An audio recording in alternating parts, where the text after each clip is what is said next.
nem a potência dos ar-condicionado, se o estacionamento é amplo ou não.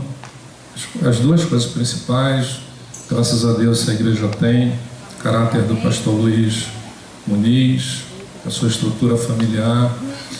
Li um livro recentemente que falava isso.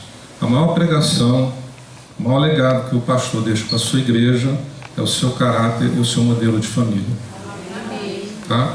Então, se hoje você é líder do louvor aqui, que você tenha o desejo que um dia você esteja sentado e o ministrador seja o seu neto. Amém? Graças a Deus, que bom. Vamos recordar um pouquinho dessa caminhada, desde quinta-feira para cá, alguns conceitos, alguns princípios importantes, porque quem guarda conceitos, quem guarda princípios, nas horas da crise, nas horas de decisões, ele toma as decisões baseadas nos princípios e conceitos de valores que ele tem. Então, a Bíblia é um livro de princípios, é um livro de valores, é um livro de conceitos, não é? Então, lembrando um pouquinho de quinta-feira passada, quem segue os princípios de Deus recebe as bênçãos de Deus, não é? Eu vou falar devagar e vocês repetem. Quem segue os princípios de Deus recebe as bênçãos de Deus. Tá? Deus não te criou para ser feliz, Ele te criou para ser obediente. Quando você obedece os princípios, você se torna feliz. Deu para entender? Captou? Fala assim, eu captei, pastor. Amém? Aprendemos também outro princípio para nós guardarmos quinta-feira. O que você semeia na atual fase da vida do seu filho, você colhe na fase seguinte. Semeie bem na infância, para colher no junior. Semeie bem no junior, para colher na adolescência. Semeie bem na adolescência, para colher na juventude. E depois você colhe a vida inteira. Amém? Ontem, mais particularmente lá com os homens, né?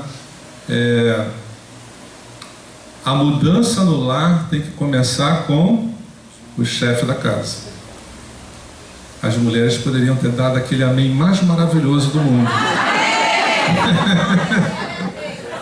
Elas poderiam dizer, fala a Deus, né? Mas foi a nossa conversa ontem com os homens, né? E se você quer que a sua família mude, se você quer que seus filhos mudem, comece mudando você, sim. Né? Respeito, né? Tá certo. Então, as mudanças têm que começar pelo chefe da casa. Para de ficar orando, Deus muda minha esposa, muda meus filhos, muda você. Tá bem? Mas não vai embora não, tá? Tem coisa mais suave, tá bom? Não vai embora, não fecha a cara para mim não, tá bom? Eu posso parecer ruim, mas sou bonzinho. Então, tinha um outro princípio até que nós consideramos ontem também, eu estava ali na minha cabeça e agora eu esqueci. Hoje de manhã o pastor Renato me conhece, eu gosto sempre de falar com anotações, mas hoje eu estou sem anotação nenhuma. Estou na dependência total do Espírito Santo. O que ele me fizer lembrar, eu vou falar. O que ele não quiser que eu fale, ele vai me fazer esquecer. Você crê nisso? Amém? Amém? Há um versículo lá no livro de Isaías, se não me falha a memória, capítulo 66, que fala assim: este é o homem para quem olharei, ou pessoa, né? O aflito, abatido de espírito, e olha o terceiro item, e que treme da minha palavra. Alguns já leram esse versículo e recordaram agora. Este é o homem para quem olharei, o aflito, o abatido de espírito, ou seja, a pessoa que está sofrendo, ou pode não estar sofrendo, mas fala assim, mas que treme da minha palavra. Gente muito forte, que nem quando Deus fala, ela se toca, não é a pessoa que Deus vai olhar. Deu para entender a mensagem do versículo? A mensagem do versículo, Deus está falando assim, olha, Quando eu falo e a pessoa baixa a cabeça, quando eu falo e a pessoa fala, é isso mesmo, Deus está certo, eu estava errado, obrigado Senhor, o Senhor me mostrou, o Senhor me deu a luz. A pessoa que o que não treme é forte demais, não é? Mas o que não é tão forte, qualquer abalozinho faz tremer. E há um versículo também em Hebreus, capítulo 4, não lembro se é o versículo 2, que fala mais ou menos assim, que Deus enviou muitos profetas a Israel, mas não lhe foi de proveito, porque não ouviram com fé. A Bíblia não diz que eles não falaram com fé, mas que quem ouviu não teve fé. Então eu estou citando esses dois versículos para deixar uma dica para você. Toda vez que você quiser vir à igreja, um estudo bíblico, escola dominical, um culto como hoje de manhã, um culto de ceia, toda vez que você estiver na oportunidade de ouvir a palavra de Deus, a receita para ser abençoado primeiro, deixa a palavra te abalar a sua estrutura de conceito, de pensamento, de vida, deixa ela mexer com você, que é isso que Deus quer, não quer que ela volte sem efeito. E segundo lugar, que não seja só a fé do pregador para falar, mas seja a fé do ouvinte para receber. Amém? Então tem que ter fé dos dois lados. Hoje nós estamos nesse ambiente, a igreja crê, pode dizer amém? A fé do meu lado, a fé do seu lado, Deus vai nos abençoar. Amém? Empresta a Bíblia, irmão, por favor. Pastor sem Bíblia tem que pegar da esposa, né? Já colocou? Ok, obrigado. Abra sua Bíblia aí em Gênesis 49.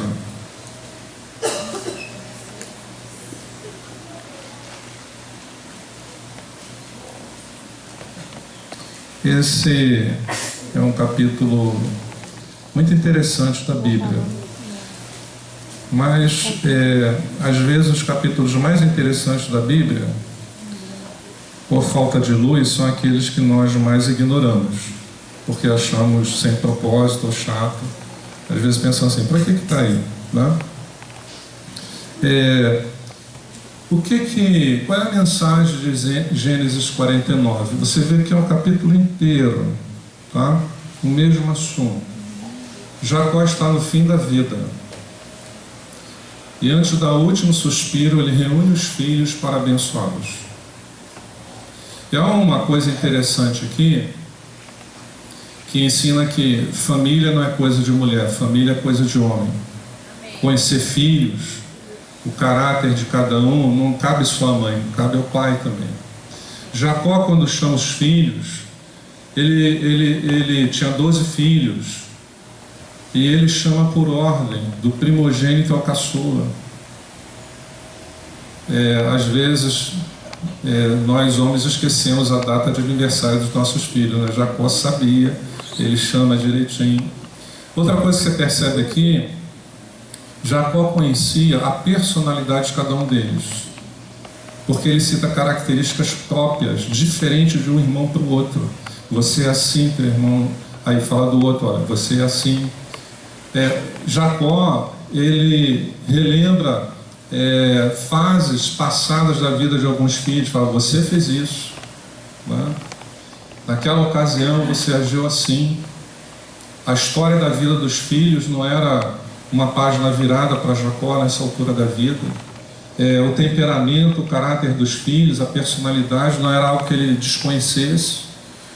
Aqui um homem de um exemplo nesse sentido de aquilo que a Bíblia fala para os homens, viver a vida comum do lar. Viver a vida comum do lar. Eu costumo dizer também, né, tem homem que pensa que oração é coisa de mulher. Eu costumo dizer, oração é coisa de crente. Só homem não crente que pensa isso, que oração é coisa de mulher. E ainda se gaba, a minha mulher ora muito por mim, mas ele não ora nada. Ele diz que é crente, né? Então oração é coisa de cristão. Jesus era homem e foi o homem que mais orou na terra, e no raciocínio era o que menos precisava, né? Então, esse capítulo aqui, ele tem essa peculiaridade, essa coisa interessante essa mensagem de pai abençoador, né, de família, ele termina os seus dias abençoando seus filhos. Seu último ato de pai dá um destino para cada um deles. É como se ele dissesse assim: a minha jornada termina aqui, a de vocês continua. Coisa maravilhosa, não é? A Bíblia não é um livro maravilhoso, você não acha? O que você pensar, Deus tem riqueza para nós na Bíblia. É só descobrir, né? Se a gente ainda não sabe, porque não descobriu, mas qualquer coisa, área da vida, você pode achar uma pepita de ouro na Bíblia que pode instruir você do presente para o futuro. Então, eu costumo dizer o seguinte: quer saber se alguma coisa é importante para Deus? Olha se ele separou um capítulo da Bíblia para falar só sobre aquilo. 1 Coríntios capítulo 15, Deus fala só sobre a ressurreição. É para você saber que ela é real e é importante.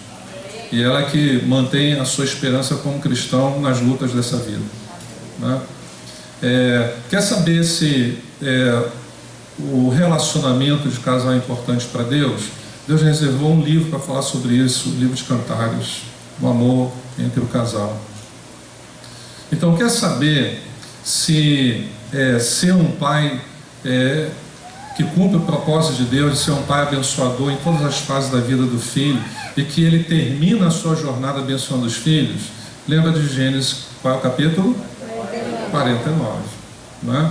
Então ele deixou de ser um capítulo que a gente não vai ler, você concorda?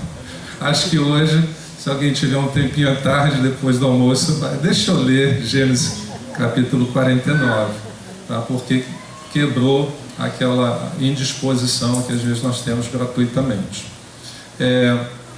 Então, nosso tema hoje de manhã, tá?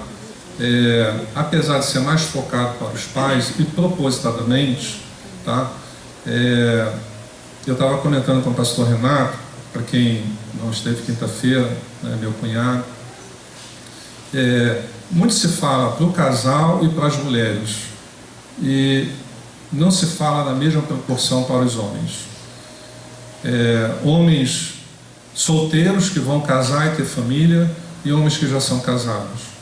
Então, se nós queremos que os homens cresçam, o investimento tem que ser maior. Amém? Vocês concordam? Homens e mulheres concordam? Né? Então, eles têm sido muito esquecidos, e eu me coloco à disposição de Deus, na medida que Ele quiser, ser um instrumento para ajudar a resgatar um pouco da figura masculina saudável como Deus apresenta nas Escrituras. Então não estou ignorando que é um congresso da família, porque se o homem estiver bem, a família vai estar bem, tá bom? Então, bom é quando a esposa e os filhos não precisam se preocupar com a estrutura de pessoa do pai, tá bom? Pode não ter o melhor bife na mesa, mas se tem um homem de Deus, uma pessoa estruturada, tem paz no lar, tem paz na casa. Isso está bom, tá bom? Então, nosso tema é esse: não seja o mesmo pai em cada fase da vida do filho, tá bom? E eu vou me basear, eu vou contar muita experiência pessoal. No convite que eu fiz no áudio, que o pastor Renato mandou naturalmente para quem ele tem o WhatsApp, eu lembrei uma frase que ela às vezes circula muito no meio militar, que é as palavras ensinam, mas o exemplo arrasta, tá? Então, pela bondade e misericórdia de Deus, eu vou citar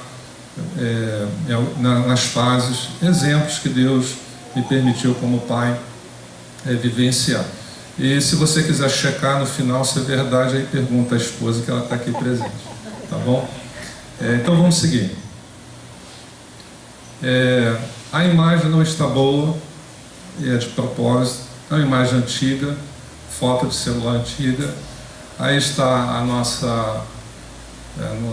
casal, nossas duas filhinhas. A de amarelo é a Renata, né, que já está, o primeiro membro da família, que chegou na glória, está nos aguardando, esteve conosco durante 11 anos. E do lado dela, a irmã mais velha, que é a Rafaele, né, chegou hoje com a família, dos Estados Unidos. E essa fase da vida, eu quero dar um exemplo para vocês, o papel do pai nessa fase. Um papel que pode ser desempenhado, importante, é o pai contador de histórias. Tá bom? Pode passar, por favor. E aí tem alguns exemplos. Não sei se ali vocês conseguem, quem está mais atrás, ver, mas eu coloquei ali alguns exemplos. Às vezes as crianças, nossos filhos, só escutam histórias bíblicas na igreja. Mas o lar é um bom local para o pai contador de histórias. Jesus foi um contador de histórias. Lembra? Jesus foi um contador de histórias. Jesus ensinava muitos princípios contando histórias. E Deus me permitiu, na infância das nossas filhas, ser um pai contador de história. Minha esposa, a mãe, levava elas para o quarto. Filhas, vamos dormir, está na hora. Às vezes a minha esposa gritava lá do quarto: amor, vem contar a historinha para as meninas.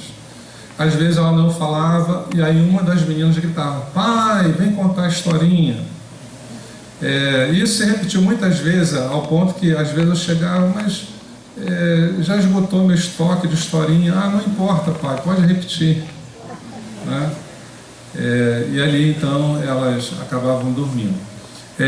Que tipo de historinhas eu usei? Não eram historinhas do Walt Disney, a Gata Borralheira, não, nenhuma dessas. Eram historinhas de cunho moral que eu poderia vincular a um princípio bíblico, a um versículo da Bíblia. Por isso eu coloquei ali alguns exemplos, tá? A história do Rabino Akiba, a história do lenhador viúvo, a história do Deixa o Barro Secar, a história do universitário pobre, né? E é importante contar histórias nessa fase, porque é a fase mais lúdica da criança, mais imaginativa. Quando você vai contar uma história para uma criança nessa fase, e você fala assim: e havia um urso muito grande, elas não ficam quietas igual adulto. Elas falam assim: assim, papai? Mais alto que a nossa casa, né? Porque elas viajam junto com você. Então, nessa época, quando eu vi um sebo de livros, eu entrava procurando livros de histórias.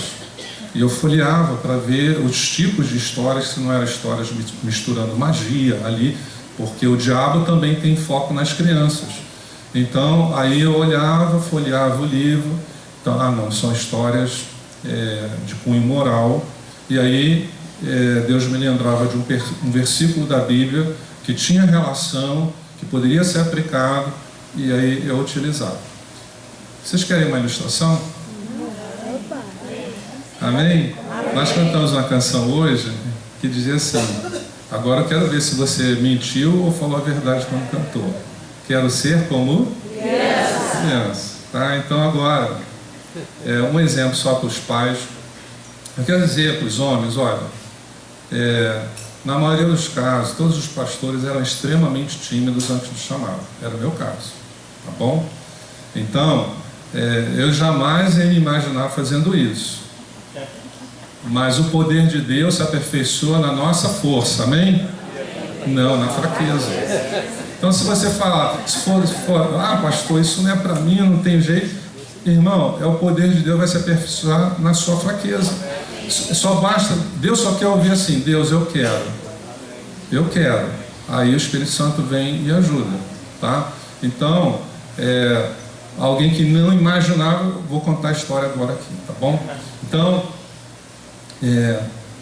certa vez, havia um rabino chamado Akiba, e ele resolveu partir para terras distantes. Para fazer aquela longa viagem, ele pensou: eu preciso de um burro para carregar toda a bagagem. Eu preciso também de um candeeiro para poder acender a luz e eu ler as escrituras no fim do dia e no início do dia. Eu também preciso levar um galo para me despertar. E assim ele preparou toda a bagagem que ele achava necessário para aquela viagem, que a princípio ele não sabia onde ia chegar. E então ele foi, durante todo aquele dia, no sol de um deserto escaldante, ele foi percorrendo, já cansado, faminto, ele avistou um pequeno lugarejo. E ele pensou, eu vou pernoitar ali, vou pedir àqueles moradores que possam me hospedar. Chegando naquela cidade, sabe o que aconteceu, filhas? Ninguém quis hospedar aquele homem. Os moradores não abriam as portas da casa, não receberam ele bem. Mas diante daquela falta de hospitalidade, sabe o que aconteceu, filha? Ele falou assim, Deus sabe o que faz. Aí ele resolveu sair da cidade, e saindo da cidade, ele logo avistou um pequeno bosque. Ele falou, acho que ali é um bom local então para que eu possa passar a noite. Chegou naquele bosque, procurou uma árvore, amarrou o burro, preparou a sua esteira, acendeu o candeeiro e começou a meditar e a ler as Escrituras, com o coração aberto para Deus falar com ele. Mas olha, mal ele começou a ler, veio um vento, apagou o candeeiro, e ele não tinha mais fósforo, não tinha como acender de novo. E diante daquela situação, o Rabino Akiva falou pela segunda vez, Deus sabe o que faz, e se pôs a dormir. Pouco tempo que ele havia dormido, ele acorda com um barulho, e quando ele olha ao seu redor, era um lobo que havia comido o galo. É verdade, papai? É verdade, ele comeu o galo. E aí ele pensou, e agora? Não tenho mais o galo para me despertar ao amanhecer. Mas aí pela terceira vez, ele disse, Deus sabe o que faz. Voltou a dormir. Passou algumas horas, o dia estava amanhecendo, ele escutou um barulho agora muito grande, muito maior. E quando ele olhou, um leão havia comido o burro. Papai, como é que ele ia andar agora? Então, não tinha mais transporte. Mas aí pela quarta vez, ele disse, Deus sabe o que faz. E então ele pensou, vou voltar na cidade, quem sabe lá eu consigo essas coisas. Aí ele foi para a cidade. Quando ele está chegando na cidade, que ele olha, todos mortos, corpos por todos os lados. E quando ele está entrando na cidade, ele percebeu, então ele entendeu que naquela noite uma tribo selvagem havia atacado a cidade, e para saqueá-la eles mataram todos os moradores. Então o Rabino Akiva, pela quinta vez, ele disse, Deus sabe o que faz, porque se eles tivessem me hospedado, eu teria morrido junto com eles. Se eles vissem a luz acesa, eles me achariam. Se eles ouvissem o galo cantar, eles iam me encontrar. Ele disse, Deus sabe o que faz. Então, filha, essa história ilustra algo que Deus fala para nós em Romanos 8, 28. Vamos ver lá? Olha aqui, ó. Mas sabemos que todas as coisas cooperam para o bem daqueles que amam a Deus, daqueles que são chamados segundo o seu propósito. Sabe, filha? Às vezes Deus permite que você tenha algumas perdas na vida, mas Ele sempre preserva o que nós não podemos resgatar, que é a nossa vida. É melhor perder coisas do que perder a vida. E nunca reclamar por uma perda momentânea, porque às vezes você só vai entender depois. Gente, não esquece. Você vai esquecer? Não. Você já está pronto para contar a história do Rabino Akiva. Prende atenção? Sua imaginação foi solta? Você viajou no bom sentido? Viajou. Mas não...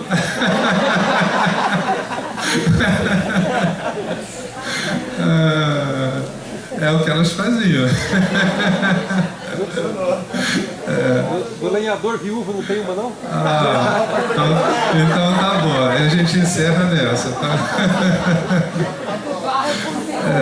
A do barro a minha esposa contou ontem, então as irmãs ouviram. Então tá bom. Então vamos nos preparar novamente. Tá bom? Era uma vez um lenhador que morava numa choupana, numa região muito fria. Sabe o que é choupana, filho? É um casebezinho bem simples, né? Não tinha piso, casinha de madeira com barro ou casa de estuque. Então era uma região muito fria, nevava, e ele ali morava com a sua esposa. A esposa ficou grávida e ganhou neném, mas por complicações do parto ela veio a falecer.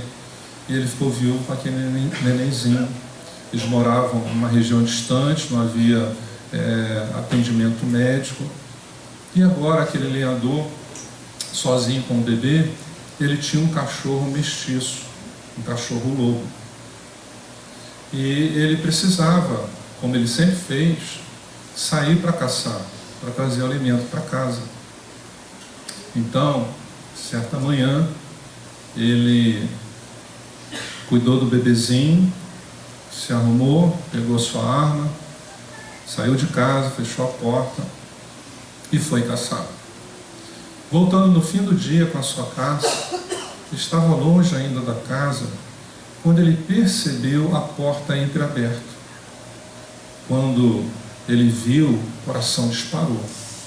Eu não deixei a porta aberta, eu me lembro que eu fechei a porta, alguma coisa aconteceu. E ele acelerou os passos, coração acelerado, preocupado em saber o que tinha acontecido. Quando ele entrou na casa, filha, sangue nas paredes, sangue no chão.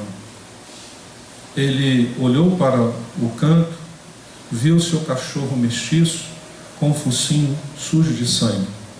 Olhou para o berço, não estava lá a criança. E ele pensou, o velho instinto de lobo voltou sobre ele e ele matou meu filho.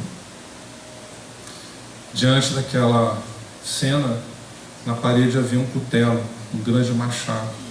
Ele foi lá, pegou o machado e com um golpe certeiro ele matou aquele cachorro.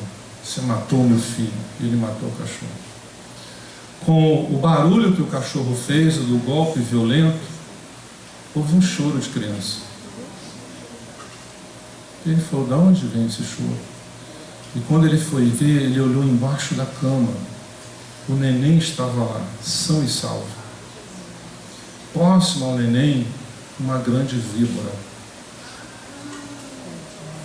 morta. Ele pegou o bebê, naquela hora ele raciocinou. E ele entendeu tudo. Eu matei o inocente. Ele estava sujo de sangue, porque ele lutou para defender meu bebê, meu filho. Eu fiz um juízo precipitado. Julguei pelas aparências. Não dei tempo ao tempo para a verdade ser revelada. Então, filha, isso é uma coisa tão séria. Isso às vezes acontece na igreja com tantas pessoas, gente que se decepciona, sai da igreja, sabe por quê? Às vezes nós não seguimos o conselho de Jesus. Jesus falou para não ter juízo precipitado. Ninguém deve julgar sem ter todas as informações que são relacionadas àquela pessoa, àquele caso. As pessoas devem aprender a falar, olha, eu não tenho conhecimento de causa, eu prefiro não opinar sobre esse assunto, não me meter nessa questão. Eu sei que tem outras pessoas, a liderança sabe melhor essas questões, então eu não quero emitir um juízo temerário. Se alguém aqui fazer isso, não vai fazer mais, né? Talvez você já matou muito cachorro-lobo, né, minha Xissa? Você já deu muita machadada, né, em gente inocente, pensando que ela era culpada. Então,